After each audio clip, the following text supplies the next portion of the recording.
Commander Jacob Hayes stood in the grand chamber of the Galactic Council Station and felt the weight of billions of human lives pressing down on his shoulders.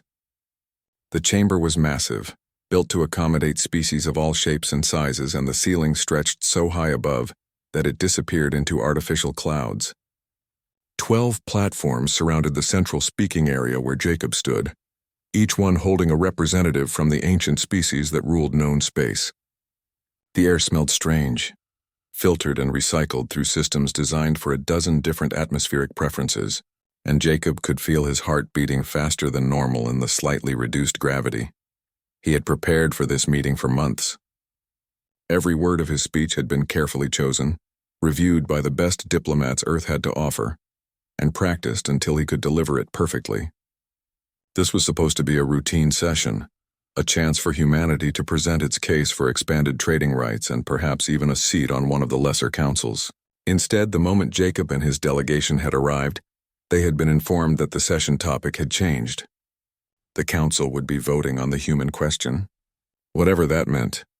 Captain Lisa Morgan stood 3 steps behind Jacob, her uniform crisp and her expression neutral, but he could see the tension in her jaw.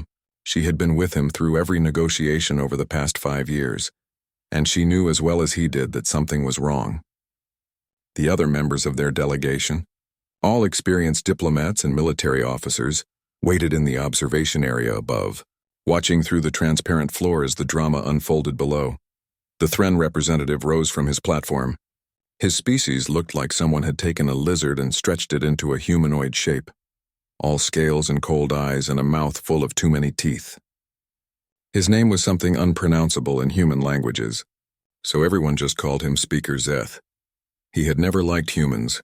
That much was clear from their previous encounters, and now he held a data tablet in his clawed hands that glowed with what Jacob assumed was evidence of some kind. Speaker Zeth began to talk, his voice translated into English by the small device in Jacob's ear.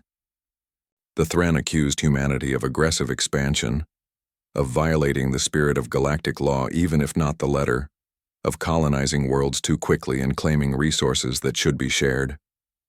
He painted a picture of humans as dangerous newcomers who refused to respect the established order, who pushed boundaries and asked too many questions and developed technology at a pace that made older species uncomfortable.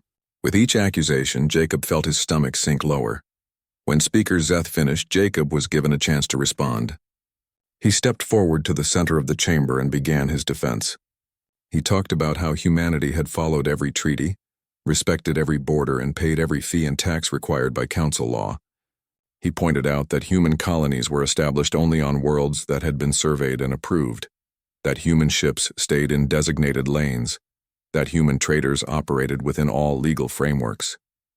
He spoke about the contributions humanity had made to galactic culture, the art and music and literature that humans had shared freely, the medical advances that had saved lives across multiple species. Lisa stepped forward when Jacob gestured to her and added her own testimony.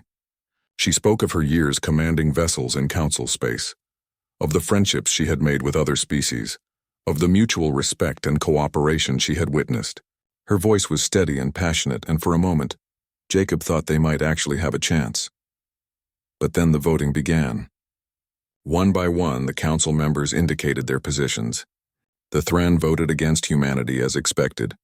Then the Vaxil, an ancient species that looked like floating jellyfish, voted the same way. The Korthan followed, then the Belix, then the Yearn. Jacob watched in growing horror as species after species voted to support the Thren position. Only 2 species abstained, and none voted in humanity's favor. The verdict was announced by the Council Prime, a being so old that nobody even remembered what its species was originally called. Humanity was declared a destabilizing influence on galactic order. All human vessels, stations, and colonies beyond a designated zone would be required to evacuate within 30 standard days. The zone itself was tiny, barely large enough to contain 7 habitable worlds, most of them the ones humanity had settled first when they achieved faster than light travel.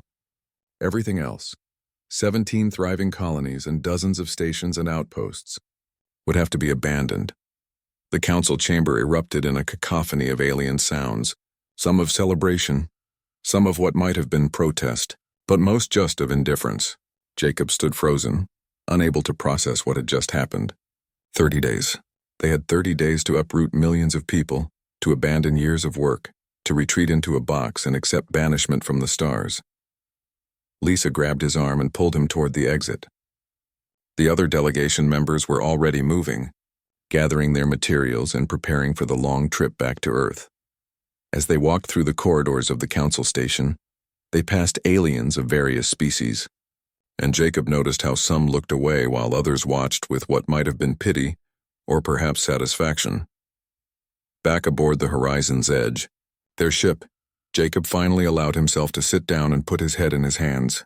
Lisa stood nearby, already composing the message that would have to be sent to Earth, to Admiral Frank Coleman and the rest of the military command, to President Helen Carter and the civilian government. The news would devastate billions of people who had believed that humanity's future lay in partnership with other species, in being part of something larger than themselves. Jacob looked up at Lisa and saw his own anger reflected in her eyes. She spoke first, her voice low and hard. They had been played, she said. This was never about law or order or proper procedure. This was about fear. The older species had looked at humanity's progress and potential and decided that it was better to cage the newcomers now before they became too strong to control. The Thren had orchestrated this, gathering support over months or years, and the other council species had gone along because they always went along with whoever held power. Jacob stood and walked to the viewport, looking out at the massive council station and the hundreds of ships from dozens of species docked around it. Somewhere on Earth, Admiral Coleman would be receiving their message right now, learning that everything humanity had worked for had been stripped away by political maneuvering and prejudice. But Jacob made a decision in that moment, one that he knew Coleman would support. They would evacuate as ordered, follow the council's decree, and retreat into their assigned zone. But they would not give up. They would not accept this judgment as final. He turned back to Lisa and told her to add something to the message. Tell the Admiral that the Council had made a mistake. Tell him that they had just given humanity a reason to stop playing by their rules. Tell him that 30 days from now, when the last human ship left Council space, a new era would begin. Humanity would build something better than the Council, something stronger. And someday these same species that voted to banish them would look back and realize they had created their own worst nightmare. Lisa smiled for the first time since the vote and began typing. The message would arrive on Earth in a few hours, and then the real work would begin. The 30 days became a blur of frantic activity across 17 human colonies and dozens of orbital stations. Captain Daniel Cross stood on the bridge of the transport vessel Sanctuary and watched the chaos unfold on the planet below through his viewport. New Haven had been one of the first colonies established after humanity achieved faster than light travel, and now it was being torn apart by the emergency evacuation. Ships descended and ascended in endless streams, carrying people and whatever possessions they could manage, leaving behind homes and businesses and entire lives that had been built over decades. Daniel had commanded evacuation operations before, but never anything on this scale. His job was to coordinate the fleet of transport ships that would carry settlers from the Outer Rim territories back to the designated human zone. Every hour brought new complications. Some colonists refused to leave, barricading themselves in their homes and demanding that Earth send warships to fight the Council instead of retreating. Others had too much to transport and argued about what could be taken and what had to stay. Children cried, families fought, and everywhere Daniel looked he saw the human cost of the Council's decision. On New Haven's surface, Greg Sullivan stood in the field he had spent 12 years cultivating and felt tears running down his face. His wife Kate stood beside him with their 2 children, and the 4 of them stared at the farmhouse that had been their home for most of the kids' lives. The transport shuttles were landing in the nearby town, and they had maybe 6 hours before the last one departed. Greg had been told he could bring 2 containers worth of belongings, which meant choosing between the furniture Kate's father had built, the farming equipment Greg had modified and perfected, the children's toys and books, and 1,000 other items that represented their life here. His son Danny, only 8 years old, asked why they had to leave if they hadn't done anything wrong. Greg had no good answer for that. He told the boy that sometimes powerful people made unfair decisions, and sometimes you had to go along with those decisions even when you hated them. But he also told Danny to remember this feeling, this anger and helplessness, because someday they would make sure it never happened again. Kate squeezed Greg's hand, and they turned away from the farm, walking toward the town and the uncertain future waiting in the transport ships above. Back on Earth, Admiral Frank Coleman sat in the emergency command center that had been established in Geneva and tried to process the flood of reports coming in from every corner of human space. The Admiral was a career military officer who had served for 40 years, through conflicts and peacekeeping missions and diplomatic crises, but nothing had prepared him for this. President Helen Carter stood beside him, her face pale with exhaustion as they reviewed the evacuation schedules and resource allocations. Every transport ship in human space had been pressed into service, along with cargo haulers and even some military vessels that had been retrofitted with passenger accommodations. The logistics were nightmare fuel. 17 colonies meant millions of people who needed transport, food, medical care, and somewhere to go when they arrived in the human zone. The 7 worlds in the designated area were already inhabited, and adding millions of refugees would strain every system to the breaking point. Coleman had put his best people on finding solutions, but there were no easy answers. Some evacuees would have to live in temporary orbital habitats for months or even years, while new colonies were established on the 7 permitted worlds. President Carter received a call from her chief of staff and stepped away to take it. When she returned, her expression had changed from exhausted to determined. She told Coleman that they needed to convene an emergency summit with representatives from all human governments, military leaders, and the top scientists and engineers. This crisis was also an opportunity, she said, and humanity needed to decide right now what kind of civilization they wanted to build in isolation. The summit took place 3 days later in a secure facility beneath the Swiss Alps. Leaders from Earth's major nations attended in person, while colonial representatives joined by secure video link.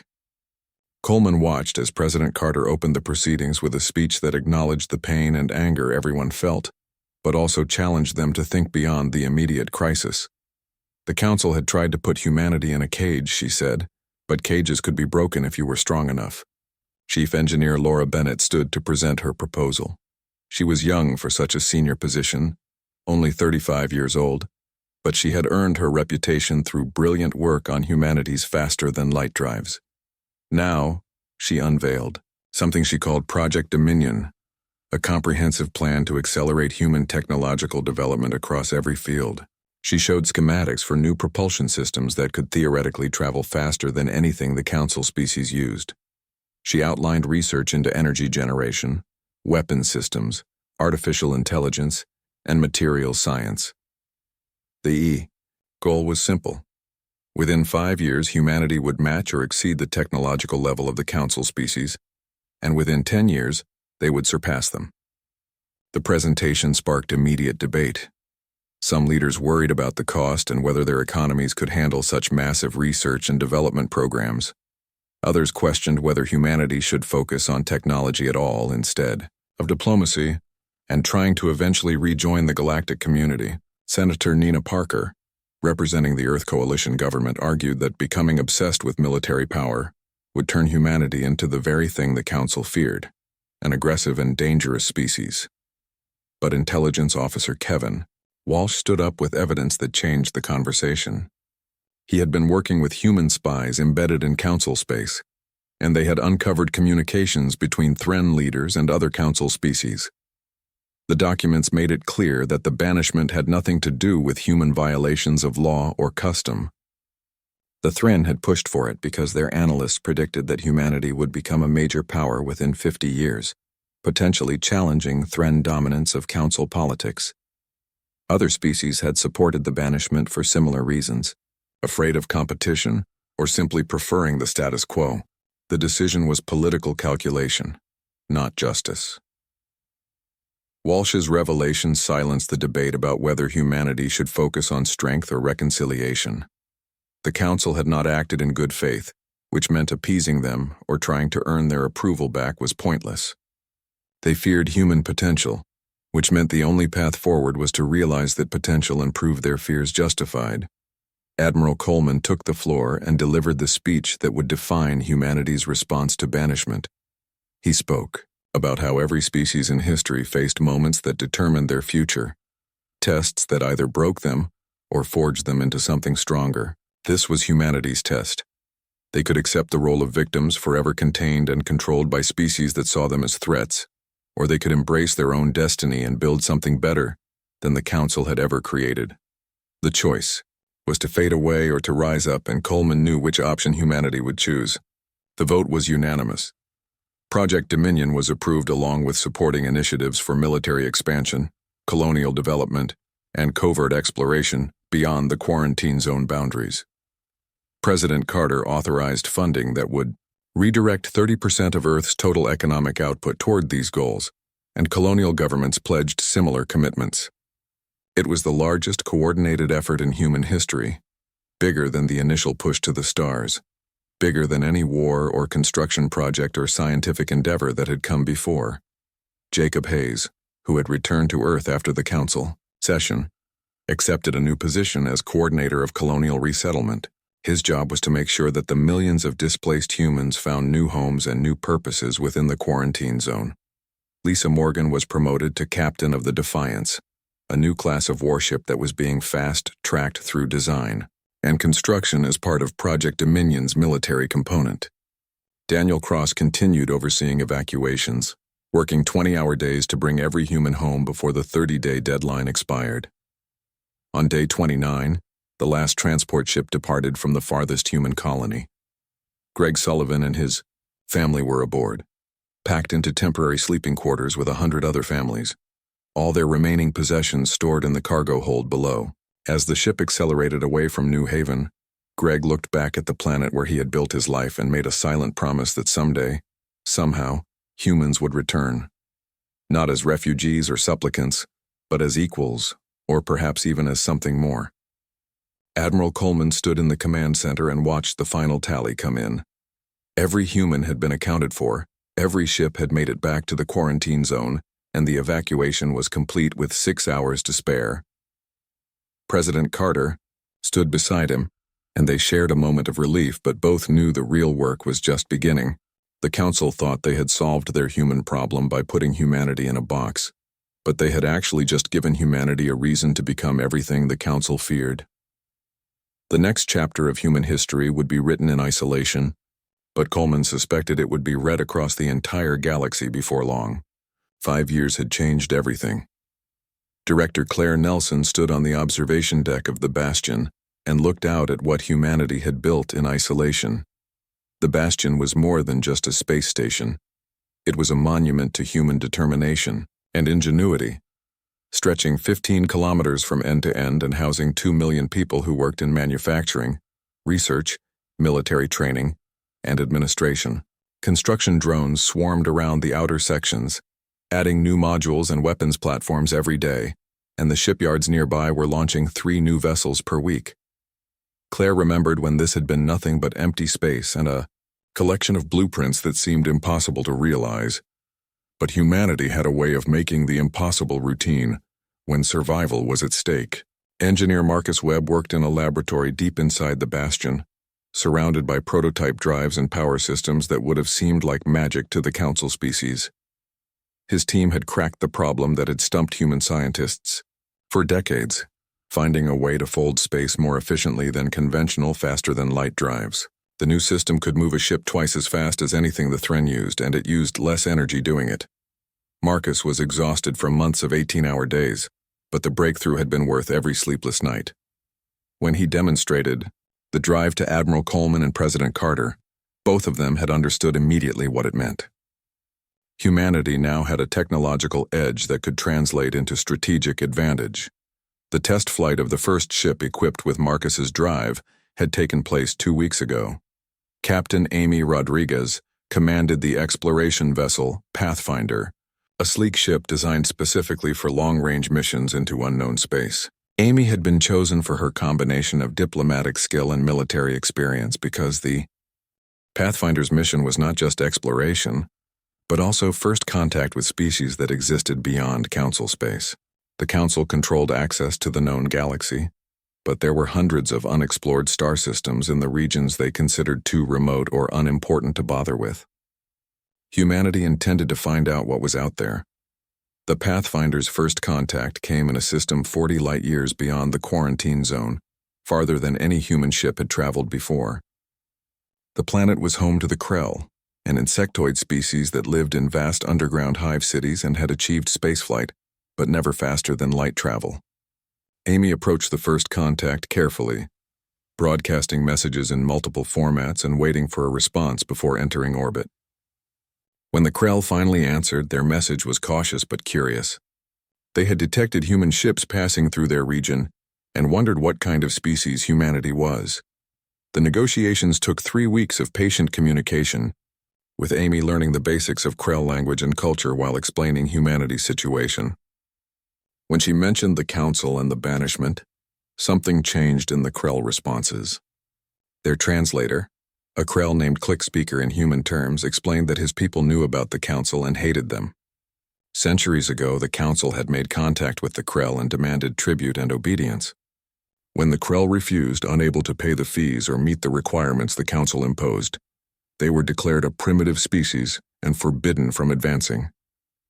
Council ships had destroyed Krell spacecraft and orbital facilities, forcing them back to their planet and keeping them there through periodic enforcement visits. Amy realized she had found something valuable beyond just a new species to talk to. The Krell had been victims of the same Council arrogance and control that had targeted humanity, and they had spent centuries nursing their resentment while building in secret.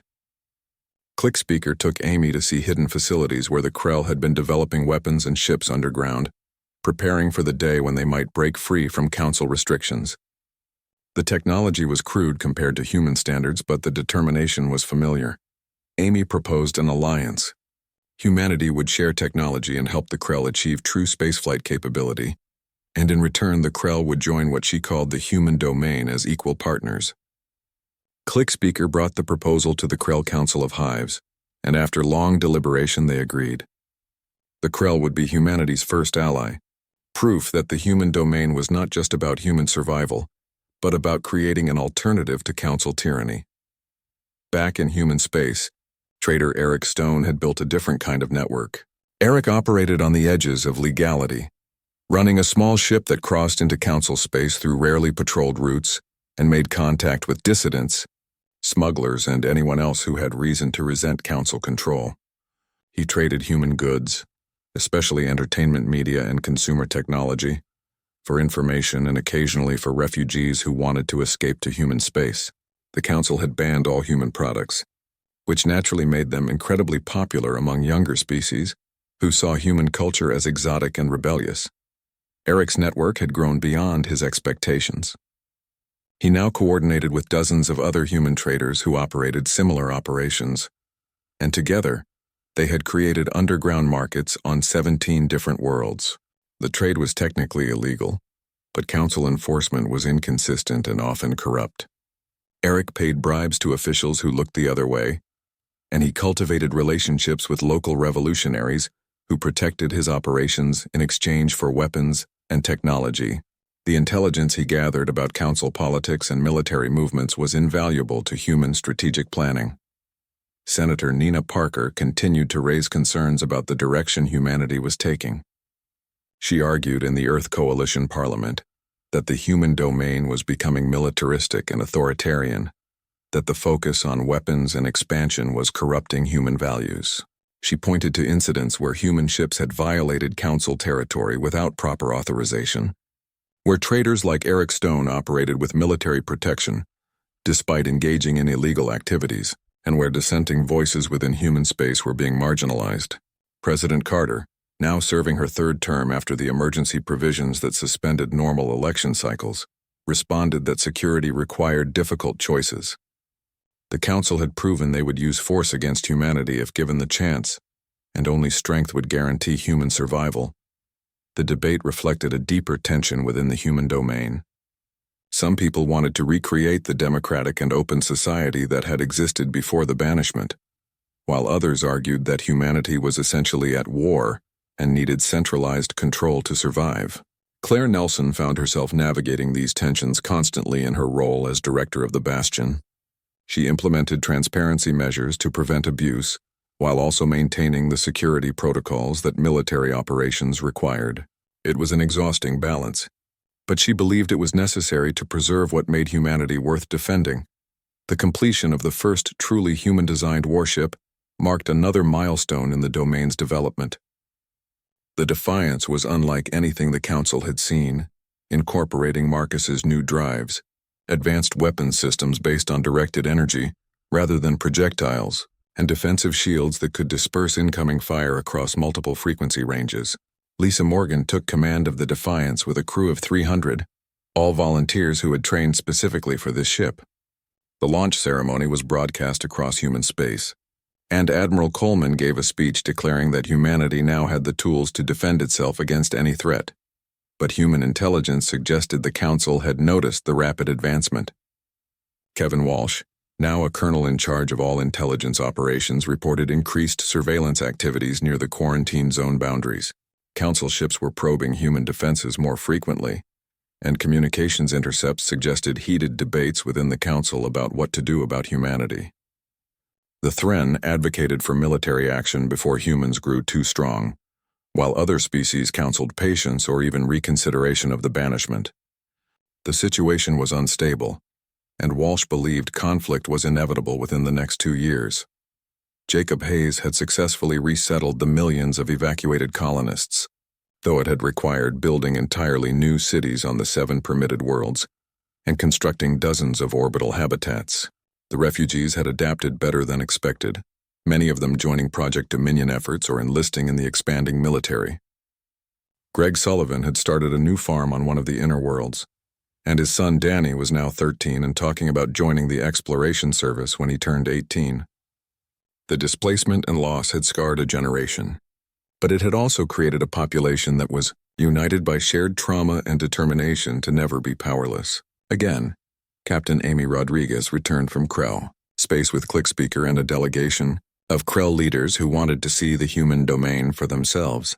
Their visit to the Bastion amazed them, and ClickSpeaker told Claire Nelson that his people had spent 300 years dreaming of freedom from Council control, but never imagining they could achieve it. Now partnered with humanity, that dream was becoming real. The Krell committed to the Alliance fully, offering their worlds as bases for human operations and their warriors as soldiers in the growing resistance to Council authority.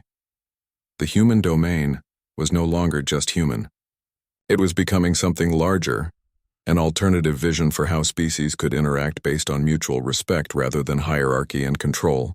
Claire stood on the observation deck as a Krell transport ship docked at the Bastion for the first time, and she felt pride mixed with concern. Everything humanity had built was impressive, but it also made them a target. The Council would not ignore this challenge to their authority forever, and when they responded, the human domain would face its greatest test. The mining station on the edge of human territory was a small operation, just 50 workers extracting rare minerals from an asteroid field that technically fell within the quarantine zone boundaries. Mining supervisor Rick Palmer was reviewing the day's extraction reports when the alarm started screaming. His first thought was equipment failure or maybe a collision with debris. But then he saw the sensor readings and his blood went cold. 3 Thren warships had just emerged from faster-than-light travel less than 10,000 kilometers away, and they were powering weapons. Rick hit the emergency broadcast button and shouted for everyone to get to the escape pods. The miners scrambled from their workstations, many of them still in their pressure suits from external work shifts, and ran for the evacuation points. The station had 6 pods, each capable of holding 10 people in uncomfortable proximity, and Rick counted heads as people dove through the hatches. 48 workers made it into the pods before the first Thren weapons fire hit the station. The blast tore through the habitat section and vaporized the communications array, and suddenly Rick could not reach the 2 miners who had been working on the far end of the facility. The pods launched automatically, chemical rockets pushing them away from the dying station as fast as physics would allow. Rick watched through the small viewport as the Thren ships methodically destroyed everything humans had built on the asteroid.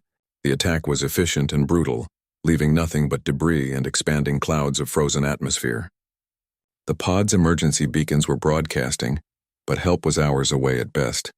Rick held onto the safety harness and prayed that the Thren would not bother hunting down the escape pods. The attack became a rallying cry across human space within hours. Admiral Frank Coleman stood in the command center and watched the recordings that had been salvaged from the escape pod's external cameras. The Thren had not just destroyed the mining station, they had deliberately targeted it despite clear evidence that it was within human territory. This was not a border dispute or a misunderstanding. It was a provocation designed to test human resolve and provide an excuse for further aggression. Colonel Kevin Walsh briefed the Admiral on what his intelligence network had uncovered. Thren warlord Kreth, the military leader who had orchestrated humanity's banishment 5 years earlier, had been arguing within the Council for immediate military action against the human domain. Most Council species were hesitant, concerned about the cost and uncertain about human military capabilities, but Kreth had apparently decided to force the issue by launching an unauthorized attack. If humanity responded with force, Kreth could claim they were the aggressors and rally the Council to his position. If humanity did nothing, Kreth would argue they were weak and ripe for conquest. President Helen Carter convened an emergency meeting with her military and civilian advisors. The room was tense with anger and fear as everyone processed what the Thren attack meant. Senator Nina Parker argued for a measured response, perhaps filing a formal complaint with the Council and seeking allies among the more reasonable species. But Admiral Coleman dismissed that suggestion immediately. The Council had already shown they would not act fairly toward humanity, and appealing to them would only make humans look weak. The time for diplomacy had passed the moment Thren ships opened fire on human civilians. The Admiral proposed full military mobilization.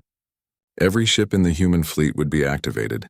Reserves would be called up and the domain would prepare for total war. President Carter asked how long they had before the Thren could assemble a major invasion force, and Coleman estimated perhaps 3 months. The Thren would need time to convince other Council species to join them and to move ships into position. That gave humanity 90 days to prepare for the fight that would determine their future. Lisa Morgan received her orders while the Defiance was on patrol near the Krell homeworld. She was to return to the Bastion immediately and take command of the 1st Battle Group, a formation of 12 ships including the Defiance that would serve as humanity's primary offensive force. Lisa had trained for this possibility since taking command 2 years ago, but she had hoped it would never come. War with the Council meant casualties on a scale humanity had not experienced since the conflicts of the 21st century. And even victory would come at a terrible cost. Lieutenant Chris Martinez was 24 years old and had never seen actual combat, but he commanded the experimental fighter squadron that operated from the Defiance's launch bays. His 12 pilots flew small, single-person craft equipped with the most advanced systems human engineers could design. The fighters used AI assistants to handle navigation and targeting, leaving the pilots free to focus on tactics and strategy. Chris and his people had spent countless hours in simulations, but everyone knew that real combat would be different in ways they could not predict. The Council response to the Thren attack was exactly what Kevin Walsh had predicted. Warlord Kreth appeared before the Council and claimed that the mining station had been in disputed territory and that humanity had fired first. He showed fabricated evidence and passionate testimony from Thren witnesses, all of it lies but presented convincingly enough that several Council species expressed support. The Council voted to authorize a peacekeeping mission to enforce the quarantine zone boundaries and prevent further human aggression. What that meant in practical terms was that the Council would assemble an invasion armada to crush the human domain, once and for all. The assembly point for the Council fleet was in a system 2 weeks' travel from human space. Kevin Walsh's spy network tracked ships arriving from dozens of different species, each one bringing weapons and warriors to the coming battle. The Thren contributed the largest force, over 200 warships of various classes, but the Vaxil added another 100, and the Korthan brought 50 more.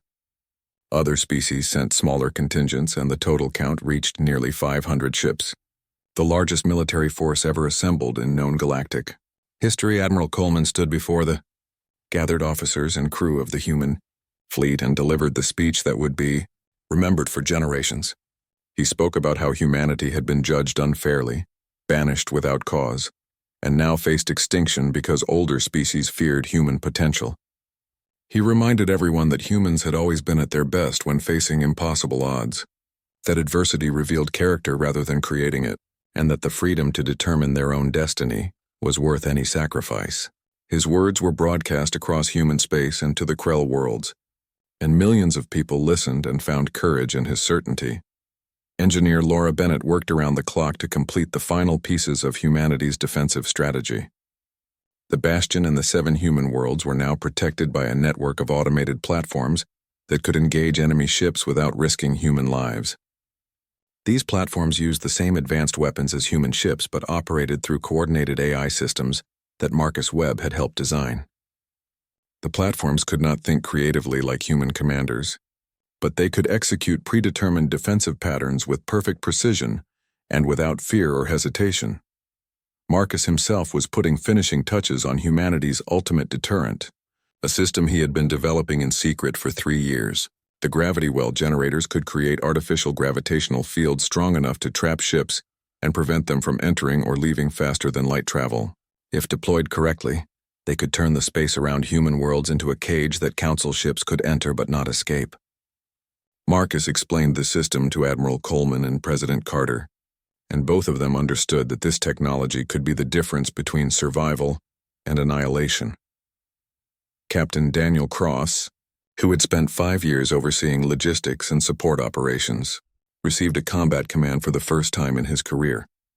He would lead the 2nd Battle Group, a formation of older ships that were less advanced than the Defiance and her sisters, but still capable of inflicting serious damage. Daniel's orders were to protect the outer colonies and engage any Council forces that tried to bypass the main fleet. He knew his group would be outnumbered and outgunned, but he also knew that every Council ship his people destroyed was one less ship that could threaten Earth or the core worlds. Greg Sullivan stood in his fields and watched his son, Danny, pack a bag for the military transport that would take him to basic training. The boy had turned 18 2 months ago and enlisted immediately despite his mother Kate's tears and protests. Greg understood why Danny felt compelled to serve, because the same anger that had burned in Greg's heart when they were forced to abandon New Haven now burned in his son. This war was personal for everyone who had been displaced and humiliated by the Council's decree, and Danny wanted to be part of ensuring it never happened again. The Council fleet began its final approach toward human space exactly 93 days after the mining station attack. 500 ships moving in formation was a sight that should have inspired awe and terror, and Warlord Kreth expected humanity to surrender or at least attempt negotiations. Instead, the Council sensors detected human ships moving to intercept positions, and they received a simple message from Admiral Coleman stating that any Council vessel that entered the human domain would be destroyed. Kreth laughed at the audacity and gave the order to proceed at full speed. Lisa Morgan stood on the bridge of the Defiance and watched the Council fleet grow larger on the tactical displays.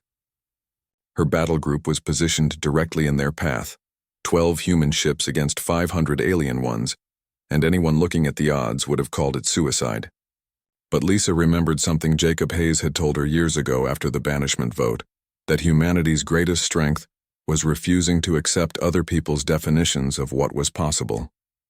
She opened a channel to her entire fleet and gave the order that would start the battle. All ships were to engage at will, trust in their training and technology, and show the Council what humans could do when fighting for their survival. The Battle of the Bastion began with a move that confused every Council commander in the invasion fleet. Instead of forming a defensive line around human worlds, Lisa Morgan's ship scattered in 12 different directions and accelerated to speeds the Council sensors said should be impossible. The Defiance led one group of human vessels on a trajectory that looked like a retreat and war. Lord Kreth ordered a full pursuit, eager to crush the human flagship and break human morale. His formation of 60 Thren ships followed, leaving the main Council fleet behind as they chased what they thought was easy prey. Lisa waited until the Thren ships were fully committed to the pursuit before she gave the order to reverse course.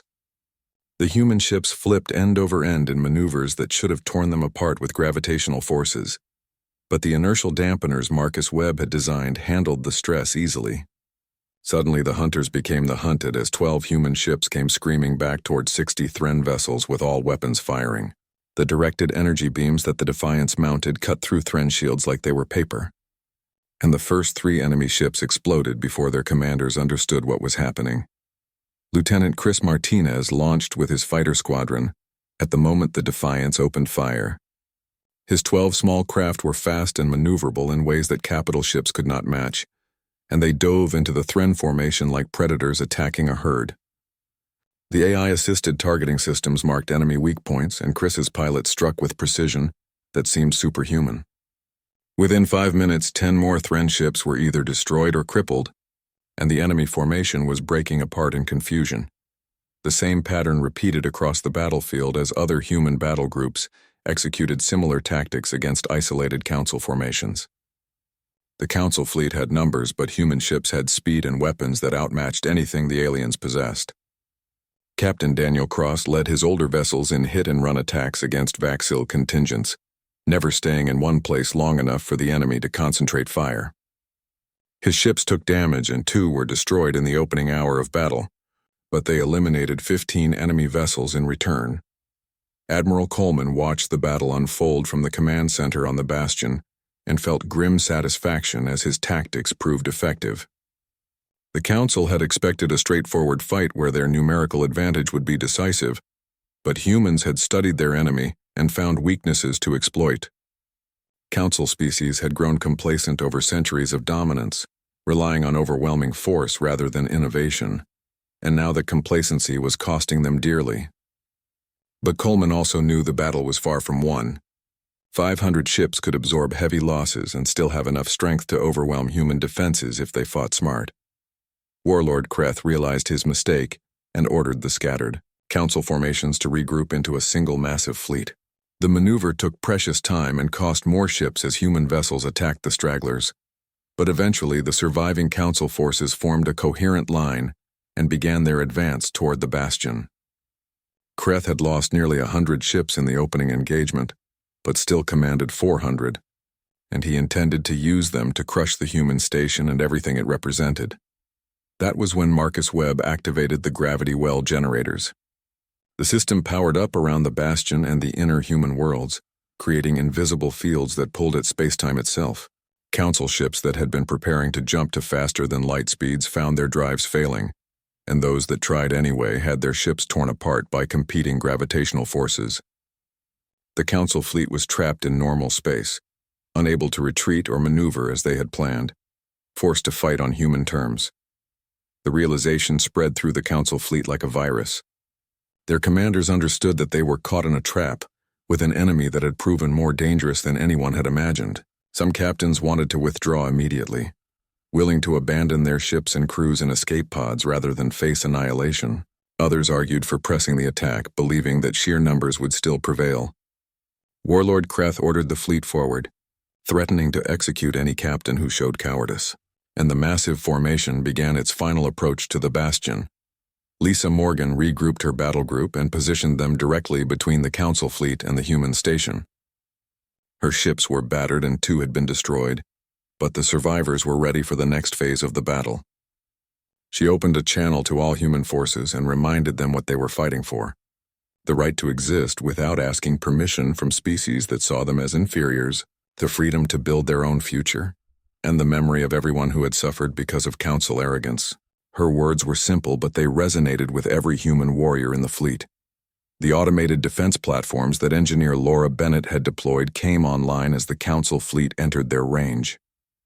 Thousands of weapons began firing in coordinated patterns, creating a web of destruction that Council ships had to navigate while also fighting human vessels. The platforms could not adapt or improvise, but they did not need to because Laura had programmed them with scenarios covering every possible Council approach. The enemy fleet started, taking losses from all sides as platforms and human ships worked together with deadly efficiency. Warlord Kreth made his final gamble in order to suicide run. Directly at Earth, he took his personal ship and 30 of the largest Thren vessels and punched through the human defensive line, accepting catastrophic damage in exchange for a straight shot at humanity's homeworld. If he could destroy Earth or even just strike its major cities, the psychological damage might break human resistance even if the Thren ships were all lost. His formation blasted through human defenses, leaving destroyed ships in their wake, and accelerated toward the blue planet that hung in space ahead. Captain Daniel Cross saw what Kreth was attempting and made a decision that he knew would cost him everything. His ship, the Sanctuary, was already badly damaged from hours of combat, systems failing and hull breaches on multiple decks. But the engines still worked, and the ship could still move. Daniel ordered his crew to evacuate in escape pods, and then programmed the Sanctuary for a collision course with Kreth's flagship. The automated systems protested that such a maneuver would destroy the ship, but Daniel overrode them and locked in the course. The Sanctuary hit Kreth's vessel at a significant fraction of light speed, and both ships ceased to exist in a flash of energy that was visible from Earth's surface. The explosion and debris caught 2 more Thren ships and damaged several others, and suddenly the suicide run fell apart as the surviving vessels found themselves leaderless and under attack from human fighters. Lieutenant Chris Martinez and his squadron swept in and finished what Daniel had started, destroying the remaining Thren ships before they could threaten Earth. The death of Warlord Kreth broke the Council fleet's will to fight. Without their most aggressive leader and with losses approaching 60%, the surviving Council ships attempted to surrender. Admiral Coleman accepted on the condition that all Council forces would withdraw immediately from human space, and that formal peace negotiations would begin within 30 days. The Council commanders agreed, desperate to save what remained of their fleet and their lives. The Battle of the Bastion was over after 8 hours of continuous fighting. Humanity had lost 40 ships and thousands of warriors, including heroes like Daniel Cross, but they had defeated the largest military force ever assembled against them. The victory was costly but complete, and news of it spread across the galaxy faster than light as traders and spies carried the story to every corner of known space. The peace negotiations took place on a neutral space station built specifically for the purpose. Jacob Hayes represented humanity alongside Admiral Coleman and President Carter, facing Council representatives who looked diminished and uncertain. The terms humanity demanded were simple but revolutionary. The quarantine zone was abolished and human ships would have access to all of known space. Humanity would be recognized as a sovereign power with full rights and representation. Species that had been oppressed or controlled by the Council would be granted independence if they wished it.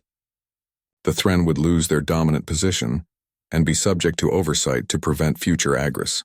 Scion, the Council had no choice but to accept. Their military had been shattered and their authority was crumbling as subject species heard about the human victory and began demanding their own freedom. The old order that had ruled the galaxy for millennia was dying, and everyone present knew that whatever emerged to replace it would be shaped by human ideals and human strength. 1 year after the battle, Claire Nelson stood on the observation deck of the Bastion and marveled at how much had changed. The station had been repaired and expanded, and now ships from a dozen species docked at its ports every day.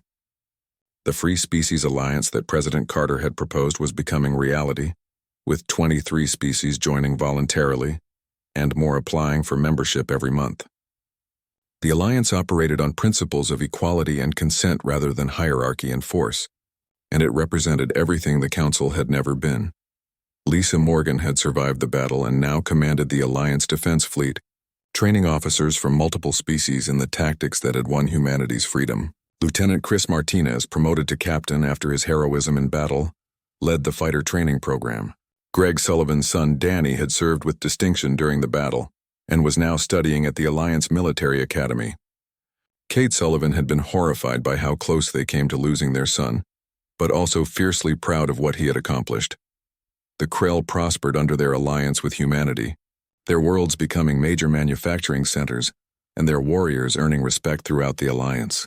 Click Speaker served as the Krell ambassador to humanity and became close friends with Jacob Hayes, the two of them often joking about how they represented species that the Council had tried to suppress, but that had thrived once given the chance. Senator Nina Parker had been right that war changed humanity, but not entirely in the way she feared. The human domain had become more militaristic and powerful, but it had also become more inclusive and principled. The experience of fighting for survival had taught humans the value of allies and the importance of standing against tyranny. President Carter worked to balance security needs with democratic values, and while the balance was imperfect, it was genuine. Captain Amy Rodriguez continued exploration missions, discovering new species and bringing them into the growing Alliance network. Many of these species had stories similar to the Krell, tales of Council oppression or neglect, and they found hope in what humanity offered. The galaxy was larger and more diverse than the Council had ever acknowledged, and humans were determined to explore it all. Marcus Webb and Laura Bennett continued pushing the boundaries of technology, but now they shared their discoveries with Alliance partners rather than hoarding them. The collaborative research produced breakthroughs that no single species could have achieved alone, and the Alliance technological level began to surpass anything the Council had developed in centuries of stagnation. The old Galactic Council still existed, but as a shadow of its former self. Several species had withdrawn entirely, while others remained but with reduced influence. The Thren were contained and monitored, their military reduced to defensive forces and their ambitions for dominance permanently curtailed. Some Council species approached the Alliance about joining, recognizing that the future belonged to cooperation rather than control. Lisa Morgan stood in a classroom at the Alliance Academy and spoke to a mixed group of cadets from 6 different species. She told them about the banishment and the long struggle that followed, about the sacrifices that had been made and the principles that had guided humanity through its darkest hours. She talked about heroes like Daniel Cross who gave everything so others could be free, and she challenged the cadets to remember that freedom was never guaranteed, that every generation had to defend it and expand it and pass it on to those who came after. The story of humanity's rise from banishment to leadership became the founding myth of the Free Species Alliance. It was taught in schools across dozens of worlds, translated into hundreds of languages and remembered in art and music and monuments. The lesson was clear. Those who tried to cage others revealed their own weakness, and those who fought for freedom could achieve anything.